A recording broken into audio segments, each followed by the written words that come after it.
Hi everyone, this is Narcissist Red Flags and Warning Signs. Rules don't apply to them. So narcissists tend to view the world as though they are the center of the universe, and therefore the rules that apply to everyone else, to all the common people as they see it, don't necessarily apply to them. And this has to do with both moral and values, those types of rules that are unspoken, rules in terms of agreed upon rules of what words mean. So, like the word monogamous is essentially like a rule within the context of a relationship, but they will redefine words, which is another red flag that I'll get to in another video. And that essentially, that rule, if you will, I'll use that term very broadly, that rule doesn't apply to them. It also has to do with legal rules, rules within school, any type of rule, or, anything that has to do with standards and expectations, limitations that others are given by society or by institutions or by the relationship don't apply to them. So, for example, when it comes to cheating, most narcissists, let's use that as the first example when we talk about conceptual rules, rules within a relationship. When it comes to cheating, narcissists will have, most narcissists will absolutely, freak out if their partner cheats on them, because that is a huge narcissistic injury to them, that they would be with somebody else, and it undermines their, their fragile false self and their ego, and it creates huge amounts of insecurities in them. However, that same rule that you are to follow to not cheat on them in the context of a relationship, they will easily and happily do behind your back. Some narcissists are pretty bold about it, and others that are more covert are incredibly sneaky. And, the narcissists that have been in my life, I've seen this red flag looking back at them. I will use a couple of the main narcissists that have been in my life. One was a sociopath narcissist. She was more sociopathic. It was a woman. My ex-husband was a raging narcissist, diagnosed borderline comorbid with narcissistic personality disorder. His borderline was oftentimes malignant because it was kind of integrated in the MPD, and he maybe had some antisocial traits, but he had a lot of emotional issues too. So I'd say he was more on the borderline spectrum, but malignant. So just these two, and I've had a couple of other ones that I can also cite back to, unfortunately. Their lives were completely built on this premise of rules not applying to them. So, for example, the female sociopathic narcissist that was in my life, she broke every possible legal rule you could possibly think of, but she didn't see it as though this was a problem. She saw money and possessions, and I'm talking about possessions. I'm talking about $50,000 pianos as entitled to her. But if somebody else were to steal from her, which had actually happened, it was kind of funny because the story got flipped on her. She got involved with another musician who was quite honestly a raging malignant narcissist. She was definitely more, the female was definitely more of a sociopath.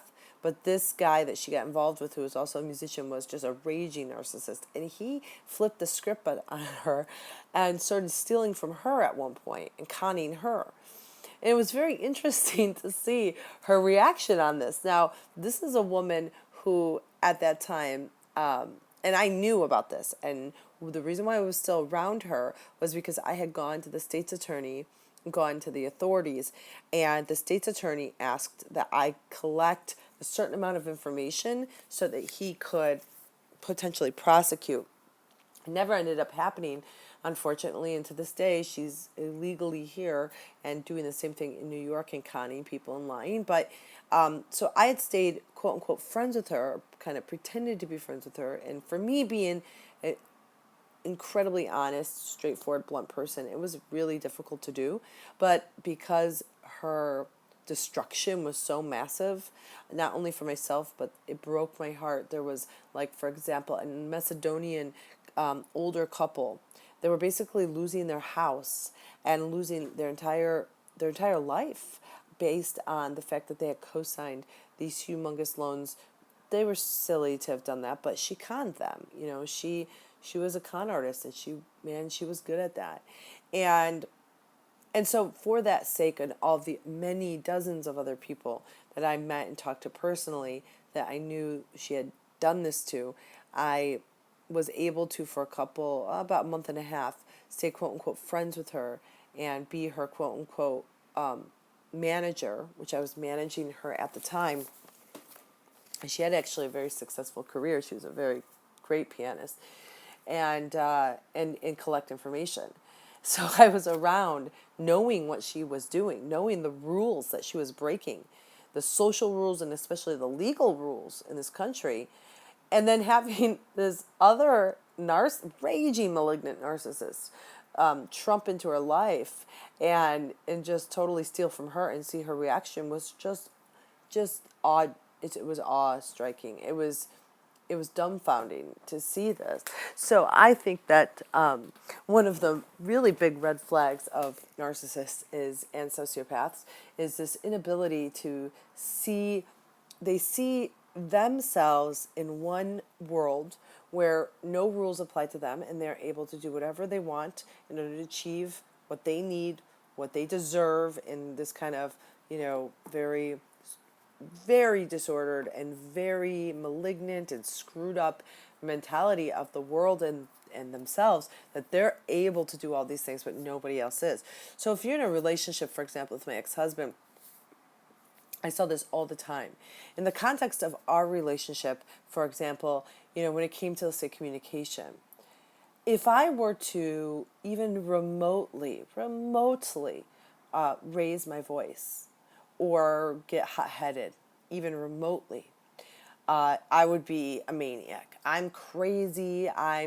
He's not going to stand for this. But this man, for absolutely nothing, just to basically manipulate any situation in order to get what he wanted, or to exit if he didn't feel like dealing with something, or to go out with friends, or I'm sure I didn't have, I only had a small amount of proof, but at the time, I'm sure, go screw other chicks, who knows what was going on, and to leave the house or leave me in that moment and do what he wanted, he could just fly into rages like you've never seen in your life.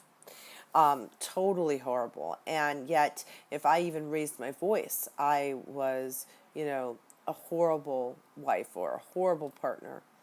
And I was, so these rules that they see for everybody else. And it's interesting too how my ex-narcissist would have very clearly defined rules for everybody else in his life.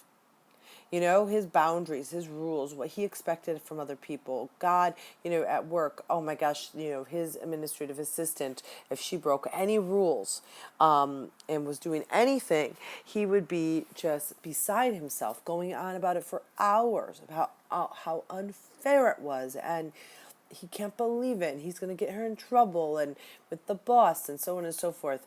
But when it came to him, there were no rules. The life was, open for him to do whatever he wanted. And in this context, in the context of the relationship, he was very, very bad.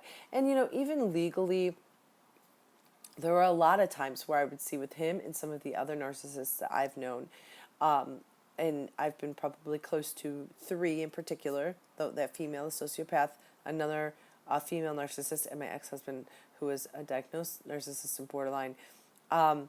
And they all had very, very fluid lines when it came to legal rules.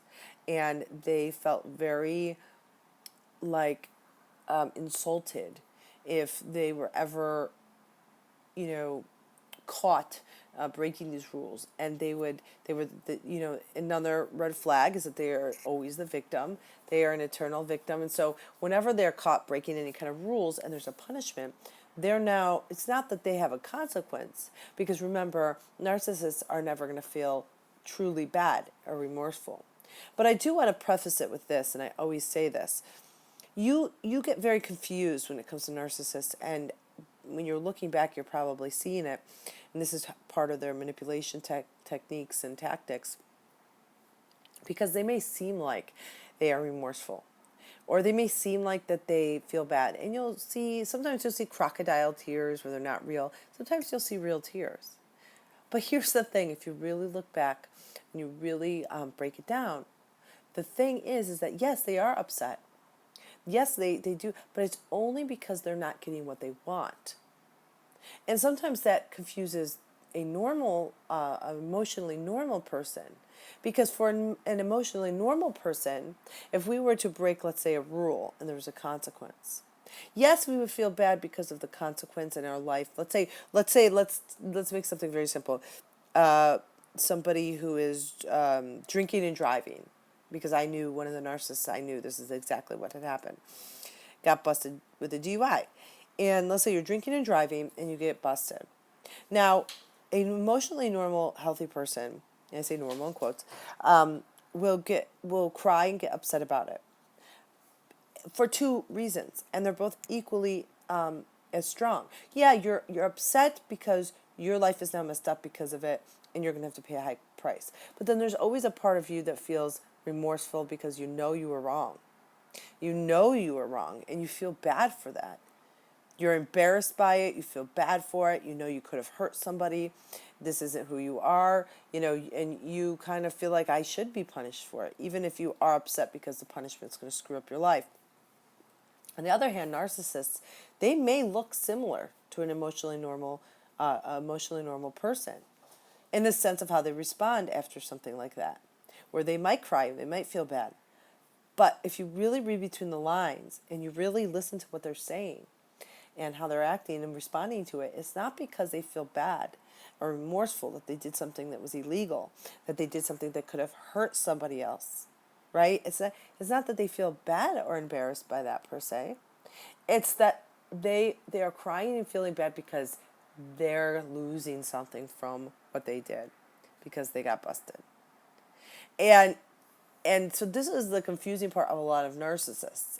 Female narcissists in particular are very much like this. They will have a lot of emotions. Sometimes they're theater and they're totally fake and they're planned out. And sometimes they're real, but they're coming from a place of pure selfishness. They're upset because they are not getting what they want, not because they hurt somebody else. And you'll see this if you were ever in a relationship with a female narcissist as well. A lot of men cite this same type of attitude. And I want to just preface that my ex-husband functioned a lot more like a female narcissist, a female covert narcissist than a male narcissist. And the typical male narcissist, his best friend is the typical overt, just in-your-face narcissist. I mean, it is like something else seeing this man, his best friend, who's about 12 years older than him. But I will say that my ex-husband, the covert narcissist who functioned a little bit more like a female narcissist and who was also borderline, that he was much more scary and damaging because he was so covert and it was so like he played on people's emotions. To this day, there are times I know for a fact who he is, what he is. He's diagnosed. I have proof of all of these things, and we are no longer together, and the divorce is going through under mental cruelty and emotional abuse. And this is how significant the relationship was in terms of, I know what he is, and yet still I can get confused. I can get a little bit almost like brainwashed or feeling like maybe I was wrong, because these covert narcissists are so insidious and so pervasive, and they're so they're so hidden within this context of like emotional like theater, and they're so covert that you're not ever sure if it is them or maybe it's your perception of them. And most narcissists have probably gotten you to, manipulating you into always looking at yourself first. No, it's you. It's not me. It's your perception of me that's the problem. And they use this as a very tried and true tactic. Almost all narcissists use some form of this type of manipulation. So much so that I probably should make a whole nother video as a red flag specifically for that type of manipulation, which is basically, the type of manipulation that says it's always somebody else's fault. It's never them. So they will literally brainwash or manipulate people, and especially their partners or husbands, wives, girlfriend, boyfriends, into having this be their natural state of being, that no matter what happens, it's not what I did, it's how you are perceiving it or reacting to it that is the problem. So basically, I can punch you in the face, and me punching you in the face is not the problem. There would be no problem if you would just be cool about it. Now you're creating problems by being upset because I punched you in the face. This is such a narcissistic mentality and manipulation. It's just, it almost cracks me up. It is almost funny if it wasn't funny, right? If I had not lived it, and I knew how hurtful and horrible it is for all of the people listening to this or that have ever been in a relationship or close to a narcissist, how hurtful and horrible it is, it would be funny because it's just absurd. Okay, well, thanks everyone. I'll talk to you soon. Bye.